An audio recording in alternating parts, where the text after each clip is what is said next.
You are now listening to The Final Word, the number one Pacers podcast on the web, hosted by me, Raj, and my son, Preston. Pop by to listen to what we have to say about the state of your Indiana Pacers. Hey guys, welcome back to another episode of The Final Word, the number one Pacers podcast on the web. I'm your host, Raj. Preston is not with me right now. He is actually in school, and I'm doing this podcast right now just because it's his birthday. So y'all wish Preston a happy birthday. But I do have a great show lined up for you. But before we get to that, please make sure you like, share, and subscribe to The Final Word. But most importantly, hit that bell icon if you're watching on YouTube so you never miss a show. Plus, it will really help the production of this show. So, that being said, as always, this episode is brought to you by TravelProX, TravelProX.com. For all your vacation destination planning, visit TravelProX.com. Travel smarter, TravelProX. So that being said, guys, we're going to get into this real quick. It's going to be a little short show today. We'll see how this turns out. So we're going to address the current elephant in the room. If you are a Pacers fan, and this only applies to you if you actually live in East Central Indiana and you're not at a live game, you are having issues right now watching the game. We were not able to watch the Bulls game. I get home from work, I turn on the TV, I try to go to my app, which should actually, honestly, because I'm using Roku, I'm subscribed through Roku. So once you do that, there's really no sign-in needed. So I thought it was strange when I went to the Roku app, clicked on the Bally Sports button, Bally Sports icon, and it was asking me to sign in. I'm like, this is strange. I can't sign in because I subscribe through Bally Sports. I was like, not Bally Sports. I subscribe through Roku. And Roku has my credentials. It's kind of like, when you subscribe through Google Play, or maybe, I don't know, people who have iPhones, you subscribe through the App Store or whatever. So I'm like, okay, well, maybe I enter in my credentials for my Roku. I don't know. I try that. That doesn't work. I was like, okay, maybe something's wrong. I go out of the app, I come back in, it doesn't work. I'm like, what's going on? I was like, okay, you know what? I don't know what's going on. So I'm going to go ahead and try. I'll just see if I can create another free account real quick just so I can, see the game. It's not working. It's actually telling me that this app is not even available in my area. I'm like, you got to be kidding me. An app that is based on location is not available in my area? That doesn't make any sense. So, didn't watch the game. I wish I was able to see it. Lost to the Bulls by a little bit. But we're not going to really cover that. That's old news at this point. But the fresh topic for the day is, obviously, you guys know that Tyrese, once again, and I really hope this isn't a theme, I really hope Tyrese, as talented as this man is, I hope he is not an injury-prone player. So far, and I don't know if it's fair to say that right now. I don't know. I don't know if he has to work on his ligaments or whatever, connectivity tissues in his body to make sure everything is, up to par. He needs to talk to LeBron because LeBron don't get injured. Whatever his regimen is, whatever he does, he needs to do that. That being said, I know LeBron spends a lot of money on his body. I think I heard he spends like $1 million a year. Tyrese can definitely afford to do that with the money he's about to be making. But yeah, we need to make sure this man does not get injured. And the very first game of the year, y'all know, like I said, when I saw Tyrese within the first 12 seconds slip on the court and fall, I was like, wow, you got to be kidding me. Thankfully, he wasn't hurt then. And then the second game, apparently he wasn't feeling good, but he played anyway, which is great. They won 2-0. I was like, okay, yeah, he's showing he's got heart. Great, I don't know exactly what he was dealing with, but he played. Not exactly sure what happened with the Bulls game. Didn't really see that too much, and hadn't had time to look at it. But Bally Sports wasn't working again yesterday for me, so unfortunately, I had to watch it in a different kind of way online. If you guys know what I'm saying, I watched it online in a different kind of way. We'll just leave it at that. And it was a game that I wish I didn't see. I wish I could unsee that. And I'll be honest, I didn't watch all of it because it's kind of like when somebody you care about is getting beat up and they're on the other side of a phone call. You can't jump in and help. That's what it felt like. I was like, oh, my family member's getting beat up, but I'm in Mexico and they're in Texas. I can't get there fast enough. I can't help them. So that's what it felt like. So it was painful to watch. As much hope as you want to have for situations like that. It was a hopeless situation. Now, I told Preston in the beginning of the game, I was like, I have a feeling we're not going to win this game, but I'm hoping it is competitive. And that's really all that we can ask for when it comes to us playing the Celtics, because of how stacked the Celtics are. And if we didn't really fully understand how stacked the Celtics are, I think the league has taken notice at this point. Obviously, Tatum, Brown, probably future Hall of Famers, both of them. Then we got Porzingis, which he's been, certain players like him, Porzingis, maybe DeRozan, you could throw him into the mix. Good players. Holiday, you could throw him into the mix. Good players. Don't have a whole lot of fanfare behind them at this point. But they're solid. And they will beat you. And they are skilled at what they do.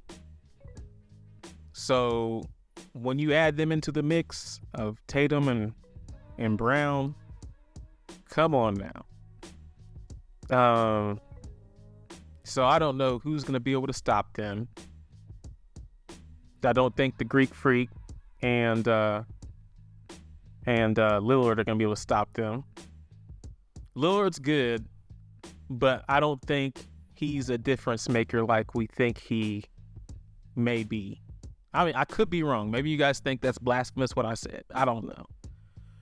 But I don't think he's a difference maker. Especially, I don't think he's a difference maker to the level of Tyrese Halliburton. And I'm going to make this statement.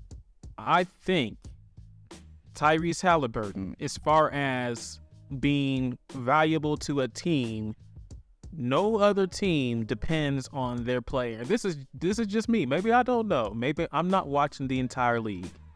But no other team depends on their player as much as their star player as much as the Indiana Pacers. Because when you can look like a 50-win team the first 2 games with Tyrese, or you can say first 3 games, you can say when you look like a 50-win team and then you play the Celtics and you get demolished like you do, you have to wonder, how good really is Tyrese? How much of an engine is he that makes the car run? And I believe he is the entire engine. Maybe not the entire engine. He's like, I don't know. He's something very important. He's a V6 engine. We'll say he's a V6 engine or something like that. And Pacers without him, they're driving a little putter around or something. I don't know. Yeah. So Tyrese, personally, I think he is an MVP for the Pacers. Maybe not MVP, obviously, I think we know that. But I mean, it would be nice if we could get him MVP consideration, just based on how a team does without you for an extended period of time. Because some players, they get MVP consideration, and if they don't play on the team is still winning, kind of like Tom Brady on the Patriots. When Tom Brady didn't play those first 5 games, I think he was suspended, and the Patriots were still winning, but he's still considered the GOAT. So that's just my thoughts. So moving on.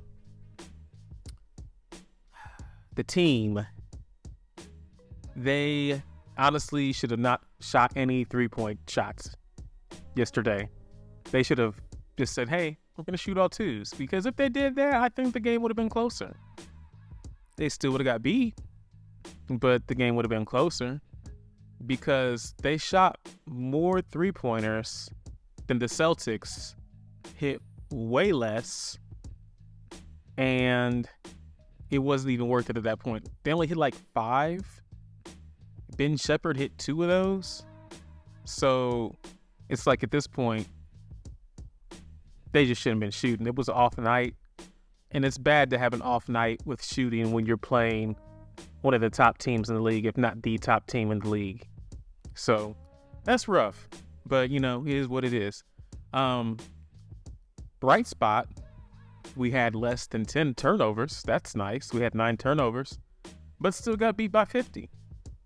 Points off turnovers. Funny thing about that is points off turnovers wasn't too much different than the Celtics points off turnovers. It was pretty much neck and neck. They had, I think, maybe 1 more point off turnovers than we did. So it was clearly our shooting and our ability to stop them. Essentially, that was what it was. They were just an overall better team, and that's what it was. So this comes back to my question. How good really are the Pacers? How good are the Pacers as a unit? Without Tyrese, hopefully this was just a one-off, and hopefully this never happens again. But I wanted to think, because of the additions of Bruce Brown, Obi Toppin, because Nembhard and Mathurin already had a year under their belt, because we drafted a few young rookies that are, considerable. I'm more so excited about Ben Shepherd, honestly, than Jarris Walker at this point. That's just me. But how much improvement really happened? Like with Mathurin improved. People improved, but you can see the clear level of difference in competition between Bennedict Mathurin and Jayston Tatum. Jayston Tatum is that guy. No bones about it, 100%. Bennedict Mathurin, he's still got some ways to go. I don't know. Tatum's taller than Mathurin. I don't know. He just needs to put more in his bag. Mathurin has a lot of willpower right now. Less skill, less basketball IQ, but a whole lot of willpower, a whole lot of,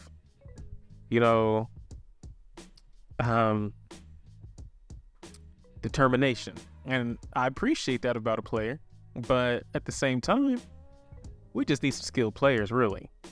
Bruce Brown, I don't think he's, at this point, I don't know. I don't think he's that guy. I think he's one of those guys that fit really good in a championship team, and the championship team made him look better. Hopefully, I'm completely wrong, and he got his bag, and I think he knew he had to get his bag. So he got that with the Pacers. I just don't know. I don't really think he's that. I could be wrong. I don't think he's that guy. Don't think he's that piece. I think at this point, we should consider, and I know this is early in the season, it's only 4 games in, I think we should consider taking him off the bench, putting Buddy back into the starting lineup, keeping Bennedict in the starting lineup, obviously, because he still is our young core who needs to develop and has a much higher ceiling than Bruce Brown, even though Bruce Brown is not old. And I think we just need to rock with that. I want to win some games. I think we need to have TJ play, on a more consistent basis. He's only 31. He could have another good 6 years left in him. I mean, his game is highly dependent on his effort, which is great. But your effort decreases the older you get, just because your body breaks down.